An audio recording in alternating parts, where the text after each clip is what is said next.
Xo'sh, y bir barobar x kvadrat funksiyani grafigi bilamizki, koordinata boshidan o'tuvchi parabola hisoblanadi. Ya'ni x ga 0 berganda 0 kvadrati y bizdan 0 bo'ladi.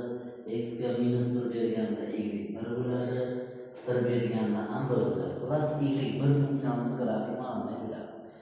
y2 funksiyamiz x kvadrat plus 3 bo'lsa, mana shu x kvadrat funksiyani grafigi bo'ladigan bo'lsa, plus 3 degani shuni y guruhi bo'yicha 3 birlik yuqoriga ko'taradi degani. Demak, 3 birlik yuqoriga ko'tarsak, mana bu yoqqa 3 ga keladida, mana bu qo'lda o'tadi. Mana shu y1 3 birlik yuqoriga parallel ko'rsatdik. Mana bu y2 funksiyamiz.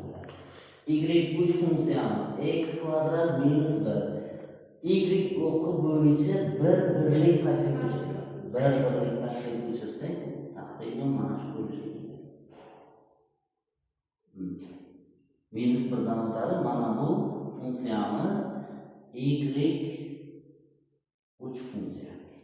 Xo'sh, keyingisi y4 funksiyamiz x minus 2 ning kvadrati plus 2.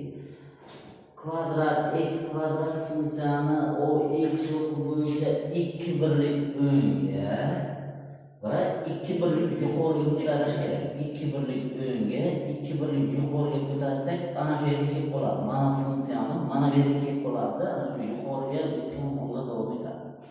Mana bu ko'rinishga keladi. Mana bu y4 funksiyamiz.